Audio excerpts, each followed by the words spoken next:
Señores oficiales, tengan ustedes muy buenos días. El que los saluda es el Teniente Coronel Ejército del Perú, Omar Orlando Vargas Sarmiento, en situación de retiro.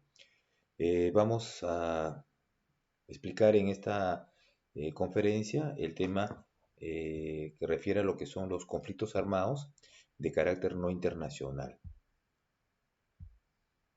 Para eso hemos preparado este sumario donde vamos a ver los antecedentes, definición, derecho aplicable. ¿Qué cosa es el artículo 3 común a los cuatro convenios de Ginebra? Un documento muy importante, considerado como un mini convenio.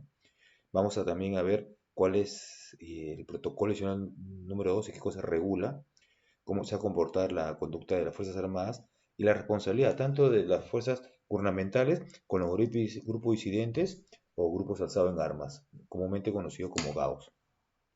¿Cuál es la labor del Comité Internacional de la Cruz Roja en este tipo de conflictos? Y también se suma a esta labor humanitaria las sociedades nacionales de la Cruz Roja, Media Luna Roja. Y al final le daremos unas pequeñas conclusiones, ¿no? Para internalizar los conceptos y la doctrina que estamos llevando a cabo. No sin antes decirle que ustedes para poder visualizar este video y tener una idea más clara de lo que estamos hablando, han tenido que leer su lectura obligatoria con las referencias biográficas. También han tenido que resolver su hoja previa, que son preguntas muy sencillas de análisis. Y vamos a complementar la enseñanza con esta conferencia.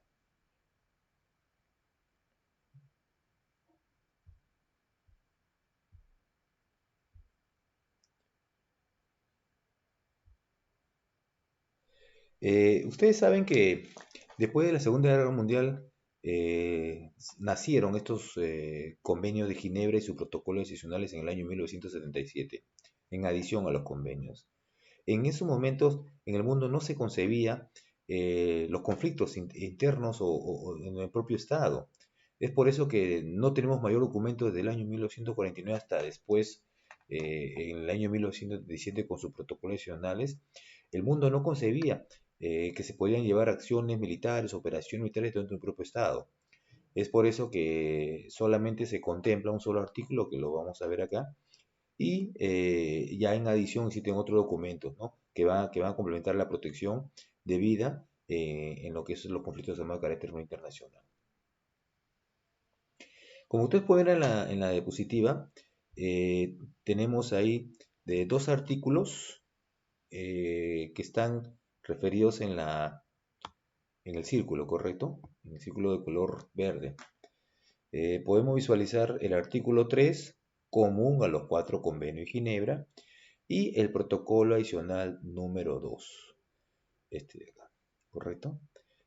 Acá se ha tratado de hacer una línea del tiempo en lo que puede establecer un conflicto armado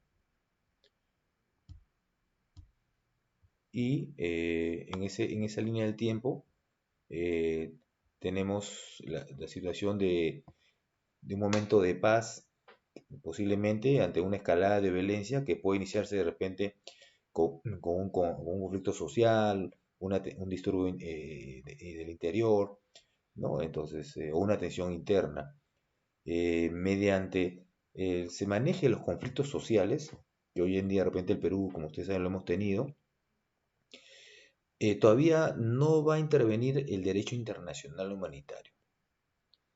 Quiere decir, por ejemplo, los casos de Tía María, el Baguazo, el Andahuaylazo, las diferentes paros que ha habido de repente en la zona sur del Perú, en el oriente, son conflictos sociales que son manejados y tiene la responsabilidad en este caso la Policía Nacional. En este caso el Perú y de repente en otros países de cada estado. Entonces, eso no está dentro de un conflicto armado. Se genera recién un conflicto armado cuando exista durante un tiempo prolongado los enfrentamientos en grupos disidentes que tomen las armas o grupos armados organizados que se enfrenten al Estado, ¿no? Hay una serie de consideraciones que le vamos a explicar acá para que los estados puedan considerar que son conflictos armados de carácter no internacional o internos. Cuando se origina esta escalada de violencia, como ustedes lo pueden ver en la diapositiva, y hay una evidente situación de violencia entre los estados y estos grupos no gubernamentales, se tiene que aplicar el artículo 3 común a los cuatro convenios de Ginebra. Este artículo común es el primer documento que tienen los estados para dar la protección de vida a los que no participan o han dejado de participar de los conflictos armados. Es un artículo que se dice común porque cuando ustedes vayan a revisar los convenios de Ginebra, lo van a encontrar en el primero, el segundo, tercer y cuarto convenio. Por eso se dice común. Y en adición, para complementar la protección de ese artículo 3, que era muy pequeño, considerado, como dije anteriormente, como un mini convenio, eh, ya nace en el año 1977 el protocolo adicional número 2.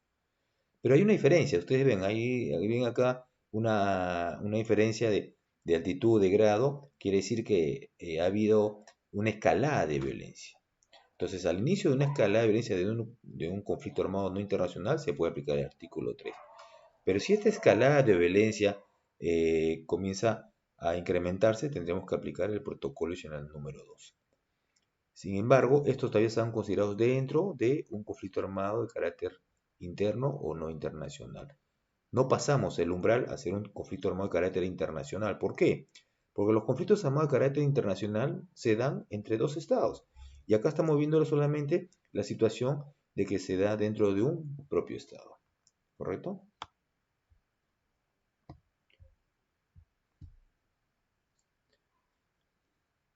Y justamente acá quería volver a mencionarles que los conflictos armados de carácter no internacional se dan dentro de un propio estado, ¿correcto? Que no traspase sus fronteras.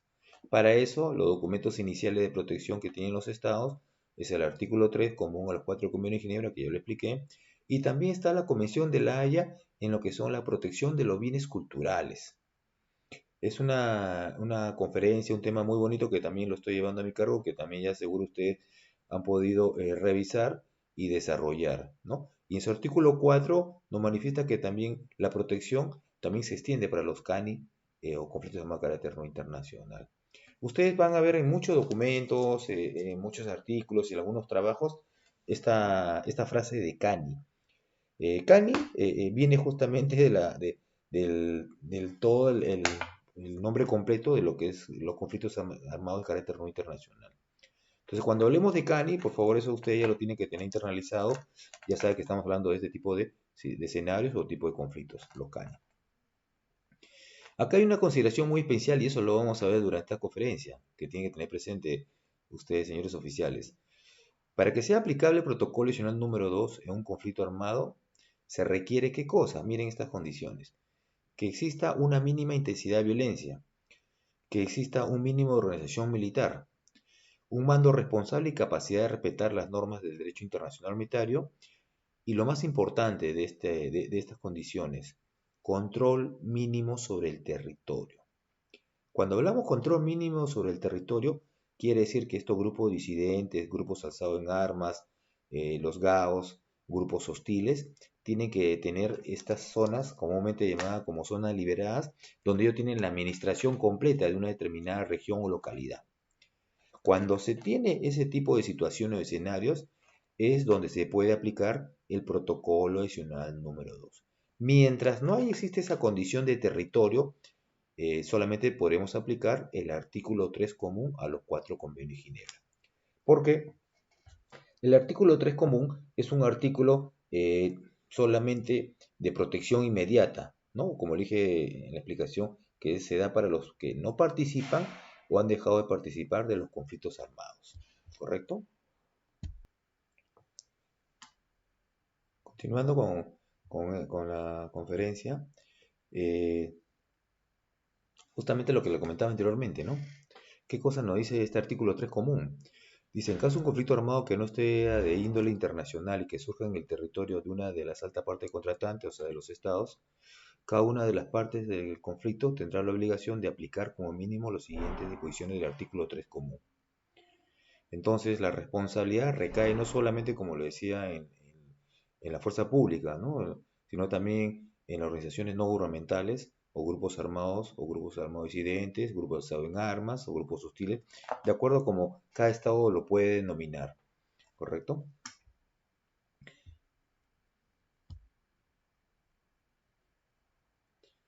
¿Qué cosa nos dice el artículo 3 común en su primer eh, título, ¿no? Dice, en un caso de conflicto armado que no sea de índole internacional, cada una de las partes en conflicto tendrá la obligación de aplicar como mínimo las siguientes disposiciones. Dice. Las personas que no participen directamente en las hostilidades, incluidas las personas puestas fuera de combate, serán en todas las circunstancias tratadas con humanidad y sin distinción alguna.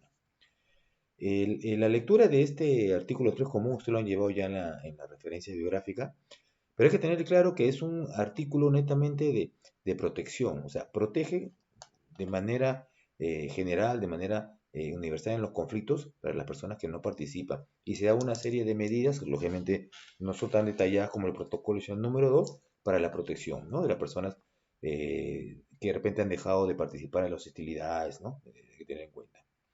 Eso sí, de repente ustedes tienen la confusión de que si en cualquier estado se pudiera aplicar el conflicto armado de carácter no internacional, o que reconozca que hay un conflicto armado de carácter no internacional, o sea, un CANI, no quiere decir que los grupos disidentes o los grupos hostiles o grupos asados en armas van a tener la consideración eh, de prisioneros de guerra. ¿Correcto? Eso lo tienen que tener muy claro. ¿Por qué? Porque bien claro nos dice este artículo 3 común que se debe manejar toda la legislación nacional de cada estado. Y la legislación nacional de cada estado justamente prohíbe el levantamiento y más aún si es con grupos armados, ¿no? Las rebeliones, todo eso está prohibido por la constitución de los propios estados. Entonces no tiene injerencia jurídica estos convenios o tratados internacionales de poder obligar, ¿no? O establecer de que estos grupos armados tengan la consideración o el estatus de prisioneros de guerra. Sí, estos grupos hostiles, grupos armados no organizados, en su momento de su captura o detención, podrán ser dispuestos a disposición de la autoridad competente y tendrán que ser juzgados por las leyes nacionales, considerados de repente como delitos. Vamos a acordarnos que en otros estados, pongamos de repente el ejemplo de Colombia, cometían una serie de delitos como ejecuciones extrajudiciales, secuestros, robos, asaltos, asesinatos, ¿no? También tenían relaciones a veces con el tráfico ilícito de drogas. Todos son delitos. Entonces, todos esos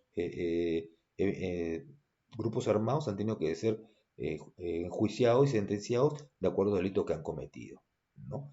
Y no a veces nosotros, de repente en algunos comentarios que tengo la experiencia de haber conversado no solo con oficiales de las Fuerzas Armadas, sino también con algunos profesionales civiles, comentan, ¿no? Y tienen ese temor de que posiblemente a nosotros reconocer o otros estados reconocer la condición de un CANI, podrían tener algún tipo de ventaja, digamos así, o consideración los grupos armados y ser considerados como prisioneros de guerra, ¿no? Lo vuelvo a repetir, no lo tienen. Y eso es algo que por favor en el curso ustedes tienen que dejarlo claro y tienen que entenderlo. Bueno, acá continúa el tema de la protección de las personas, ¿no? Con respecto a la integridad, su vida, ¿no? Establecer la toma de rehenes, la condena dictadas y las ejecuciones sin previo juicio ante un tribunal legítimamente constituido con garantías judiciales reconocidas como indispensables por los pueblos civilizados, dice, ¿no? Bueno, acá continúa también una serie de indicaciones donde nos ilustra todo lo que es la debida protección. Este es un tema de jurisprudencia, ¿no? Por eso internacional. Se refiere a la sentencia en el famoso caso Tadic en el Tribunal Penal Internacional para la Yugoslavia, donde se conformó este tribunal de ad hoc, un tribunal ad hoc, por las atrocidades y violaciones tanto al derecho internacional humanitario como a los derechos humanos. No, acordemos que esta guerra de la Yugoslavia fue en 6 estados o naciones, ¿no? Y duró aproximadamente 10 años, 10 años este conflicto. Y caso Tai, se reconoce a caso Tai porque era un funcionario, ¿no? de Bosnia. su nombre era Dusko Taik, ¿no? Él fue sentenciado a 20 años de cárcel, que hoy, bueno, continúa en una prisión en Alemania, ¿no? Él fue sentenciado y condenado por crímenes de lesa humanidad. No solo él, hay muchos de los funcionarios y militares que fueron sancionados drásticamente por esta Corte Penal Internacional, lo que, como lo repito, fue ad hoc, ¿no? Entonces, hemos tomado como jurisprudencia porque en esta sentencia hay una parte que habla sobre los conflictos armados de carácter no internacional que voy a proceder a leer. Entendemos que existe conflicto armado cuando se da el recurso de la fuerza entre estados o prolongada violencia armada entre las autoridades gubernamentales y otros grupos armados organizados entre tales grupos, que está hablando de un territorio de un propio estado. Entonces acá resalto con negrita la frase prolongada violencia armada. Ese es algo que nosotros y todos los estados tienen que tener en consideración si es que quieren considerar que existe un conflicto armado o un CANI dentro de un propio estado, ¿no? Está hablando de tiempo, está temporizando, ¿no? De una violencia, de un enfrentamiento prolongado, ¿no? Dice, ¿no? Eso hay que tenerlo en cuenta para, como lo repito, para poder de una manera eh, reconocer, ¿no?, que existe un CANI en los propios estados. Otro documento que también nos sirve como jurisprudencia es el Estatuto de Roma o la Corte Penal Internacional, que se encarga de sancionar todas las infracciones que de una otra manera están dentro del derecho internacional humanitario, como los crímenes de humanidad, los crímenes de agresión, los crímenes de guerra, ¿no? Genocidio, ¿no? Todo eso se encarga de sancionar esta corte.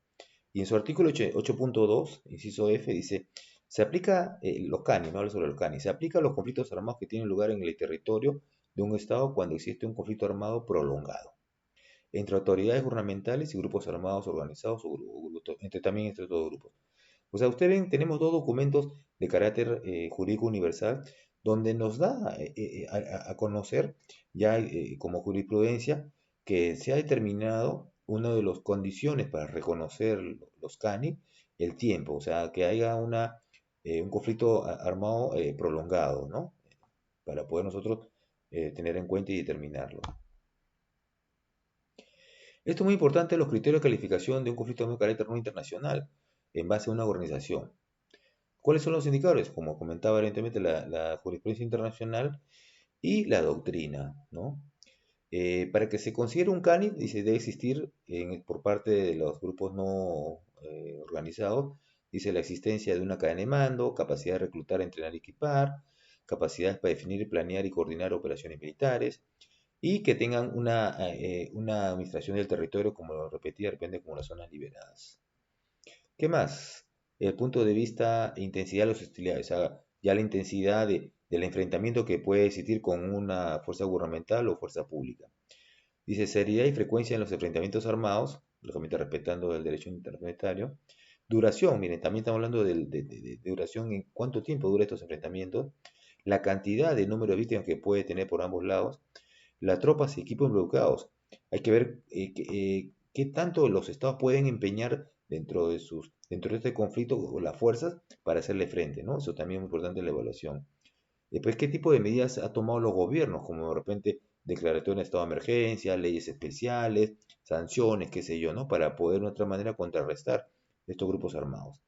Y también qué tipo de consecuencias humanitarias eh, por ambos lados o de repente por los grupos disidentes han tenido, ¿no? De repente han tenido acciones o delitos de genocidio, ¿no? O otro tipo de delitos que a veces por razones de los conflictos, como aplicaba el de la Yugoslavia, con respecto a la lesa humanidad, se dio, ¿no? Existen dos tipos de conflictos de carácter no internacional. Tipo 1, que se le llama de manera general, y tipo 2. El tipo 1, cuando se da dentro del territorio de un solo Estado, las Fuerzas Armadas contra grupos armados, debe haber una mínima intensidad de violencia y debe haber una organización mínima por parte de los grupos disidentes. Y el tipo de conflicto de carácter tipo 2, como requisito adicional a lo anterior, es que el grupo armado debe controlar una parte del territorio. Entonces es sencillo, tenemos dos tipos de conflictos. El tipo uno, de manera general, cuando no tiene control de territorio, ojo, y el tipo 2 cuando sí tiene control del territorio. Esa es la gran diferencia o el requisito adicional a lo que estamos contemplando adelante. Ya para tener en cuenta, cuando hablamos del el CANI tipo uno, aplicaremos ¿qué cosa? El artículo 3 común. Porque es el inicio, acuérdense. Es cuando hay una mínima intensidad de violencia y cuando no hay control de territorio. Y cuando se da el tipo 2, que es el requisito adicional, tener este control de una parte del territorio, inmediatamente tenemos que aplicar el protocolo adicional número 2 a los 4 convenios de Ginebra. Y acá está, justamente se ha tratado de caracterizar lo que hemos estado conversando. Ámbito de aplicación de un CANI, ¿no? Inicio de las hostilidades mínimas, artículo 3 común, también se puede aplicar los convenios, eh, perdón,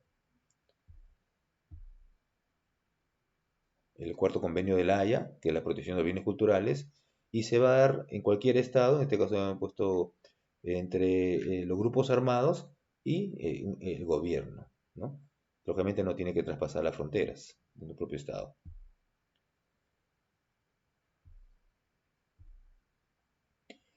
Y el otro, CANI de tipo 2 es cuando el gobierno se enfrenta a grupos armados eh, y tiene que haber, dentro del protocolo adicional número 2 nos manifiesta que debe haber un mando responsable, un control del territorio y las operaciones militares deben ser sostenidas y concertadas y aplicar el presente derecho internacional humanitario. ¿Correcto? No olvidemos que para este tipo de conflictos tiene que haber control de territorio. Eso es muy importante.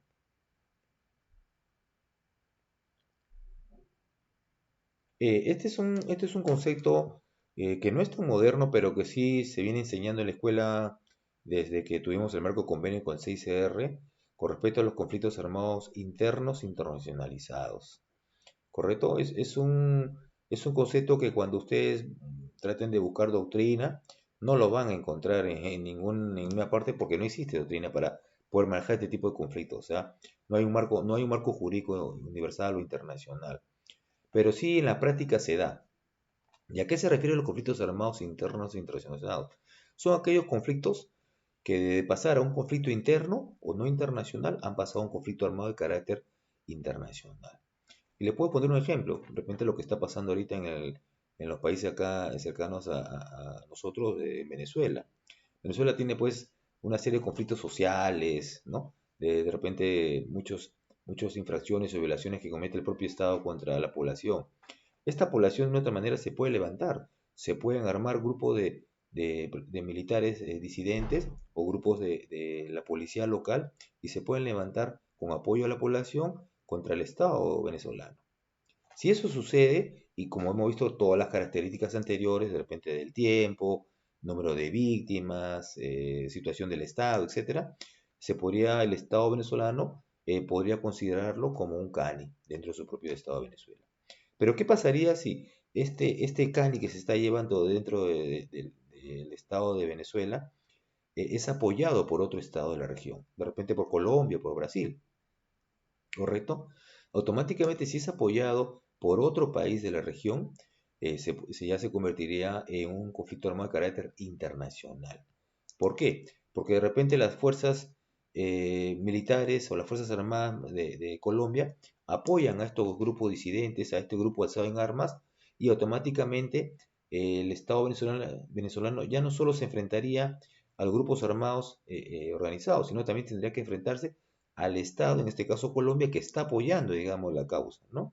Porque considera que es una causa justa, de repente de protesta contra el Estado venezolano.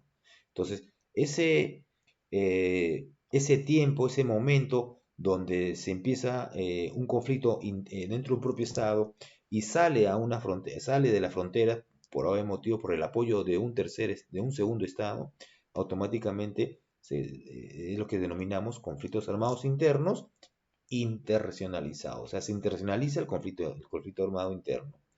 Y acá he puesto unos ejemplos, ¿no? Por ejemplo, lo que pasó en Vietnam con la participación de Estados Unidos, que de repente no tenía que hacer, sino era por un tema, como ustedes saben, político, la guerra de las dos Coreas también, y Angola, ¿no? Puede haber otros ejemplos, pero he podido he querido conveniente considerar para que ustedes puedan poder entender qué cosa es este concepto, y como le digo, no es tan nuevo. Con respecto al protocolo adicional número 2, bueno, ahí lo he podido resaltar en color rojo, dice, territorio, dice, que una parte de dicho territorio de control tal que le permite realizar operaciones militares y sostenidas. No, o sea, que ejerzan una parte del control, una parte de control sobre el territorio. ¿No? Eso ya lo hemos venido comentando anteriormente.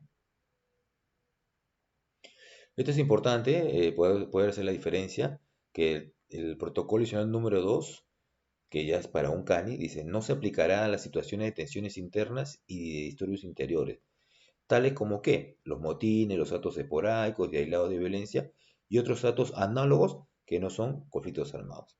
¿Lógico? Por eso que los estados deben evaluar en forma precisa cuál es la escalada de violencia y el tiempo en que se llevan estos grupos, estos enfrentamientos armados, ojo, armados, con este grupo disidente para que pueda ser considerado como un CANI. Bueno, el ámbito de aplicación es para todos los que participan o han dejado de participar, ¿no? De manera general. Ahí lo pueden ver ustedes en la diapositiva, que dentro de este documento, el artículo 3, está directamente para todos los que participan o han dejado de participar. Y lo mismo sucede con el protocolo 2, ¿no? En la aplicación. Y ahí dice bien claro, la obligación es para ambas partes, o sea, tanto para los que participan como fuerza pública, que tienen que respetar el derecho internacional humanitario y también tienen que estar comprometidos en respetar las normas, los grupos disidentes y grupos armados, ¿correcto? En estas principales disposiciones está dentro del protocolo número 2, ¿no? Nos habla de una serie de garantías, de protección de de los bienes culturales, instalaciones que tienen fuerzas peligrosas, ¿no? De la labor humanitaria que realizan también los estados, el CICR, etcétera. Algunas generalidades con respecto a los conflictos o a los CANI. Condición de combatiente, y como lo dije anteriormente, no es aplicable, no van a tener en este caso los grupos disidentes, ¿no? Como explicaba, la rebelión o la toma de armas está prohibido por los estados. Se tiene que tener muy claro el principio de distinción, es un principio fundamental para ver realmente quién participa de las hostilidades o quién no participa de las hostilidades o quién ha dejado de participar para que no sea considerado un blanco legal, ¿correcto? Entonces es muy importante que tanto los grupos gubernamentales o de fuerza pública puedan tener en claro esto para sus operaciones militares. Dentro de las acciones que van a realizar las Fuerzas Armadas de cada Estado o la fuerza pública, tienen que tener claro el marco jurídico. ¿Cuál es el marco jurídico internacional o universal? Es esto, los tratados, los convenios, basados en el artículo 3 común y el protocolo adicional número 2, si se da el caso. Entonces, todas estas normas de carácter internacional tienen que estar debidamente implementadas en los estados. ¿Correcto? Eso hay que tenerlo en cuenta. Para llevar a cabo de la conducción de las operaciones, es igual a un conflicto armado de carácter internacional. Nuestra doctrina nos dice que para realizar, ojo, operaciones militares son aquellas operaciones de combate. Son las operaciones ofensivas, defensivas, retrógradas, aeromóviles, aerotransportadas, anfibias, de inteligencia, qué sé yo. Todas esas operaciones que las vamos a ejecutar, a planear y conducir en una guerra convencional, digamos así, entre otro Estado, también la podemos llevar dentro de un conflicto armado de carácter no internacional. Ojo con eso. Entonces, si vamos a llevar este tipo de operaciones militares con toda esa potestad de poder planear y conducir, podemos de una otra manera, no, o sea, no tenemos límites para poder nosotros poder realizar este tipo de acciones dentro de un conflicto armado de carácter no internacional. Pues eso es análogo, es similar, ¿no? Bueno, la responsabilidad de acatar y respetar el derecho internacional humanitario es para todos los que participan, es lógico, ¿no? Está el gobierno, los grupos armados y las personas civiles que puedan participar, ¿correcto? Va a haber, tiene que haber una represión penal, lógico, una sanción o una investigación, un juicio, qué sé yo, ¿no? Implementado dentro de la legislación nacional de cada estado. Y si fuera casos muy especiales donde se ha cometido algún tipo de infracciones graves al derecho internacional humanitario como genocidio, lesiones graves, lesa humanidad, crímenes de guerra, tenemos la Corte Penal Internacional, ¿no? Comúnmente conocido como el Estatuto de Roma, ¿no? Donde hay tribunales especiales para ver este tipo de casos a nivel internacional. Bueno, el 6R, como todos conocemos, dentro del artículo 3 le da la iniciativa de poder intervenir, ¿no? Lógicamente con la autorización de las altas partes contratantes para que también hagan una labor humanitaria. Estos son los signos distintivos, bueno, la Cruz Roja, la Media Luna Roja y el Cristal Rojo, ¿no? Y se suma a esta labor de ayuda humanitaria los servicios de sociedades de socorro nacional, que el Perú también lo tiene, ¿no? Ante la población civil, para el apoyo a la población civil. Bueno, como conclusión diremos que la definición es muy sencilla, tiene que haber un enfrentamiento entre los grupos armados organizados y los grupos gubernamentales de un propio Estado, ¿no? No pueden salir de las fronteras. Dentro de las principales características, ojo, hemos visto inclusive jurisprudencia internacional que nos está hablando del tiempo, o sea, del tiempo prolongado que puede durar estos enfrentamientos para que los Estados puedan considerarlo. La aplicabilidad del derecho internacional humanitario se da tanto en control del territorio como cuando no hay control del territorio, o sea, se da en ambos casos. El primero, al inicio de las hostilidades o al inicio de la escalada de violencia, será el artículo 3 común, y si hay un control de territorio, podemos aplicar en este caso el protocolo nacional número 2. Bueno, y la línea de conducta es igual para ambos, ¿no? No difieren uno en otro. Tanto los grupos armados, en este caso las Fuerzas Armadas, perdón, tendrán que cumplir con todas las normas y todo el respeto al derecho internacional humanitario que nosotros conocemos, ¿no? Y también, en este caso, la otra parte, la otra contraparte, que son los grupos armados o grupos disidentes, o también conocidos como grupos hostiles, también tiene que respetar.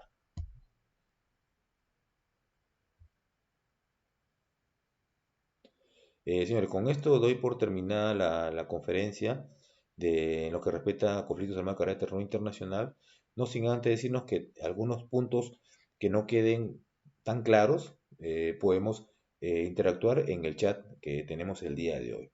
¿Listo? Eso sería todo. Muchas gracias y que sigan teniendo un buen desenvolvimiento en este curso programado para ustedes.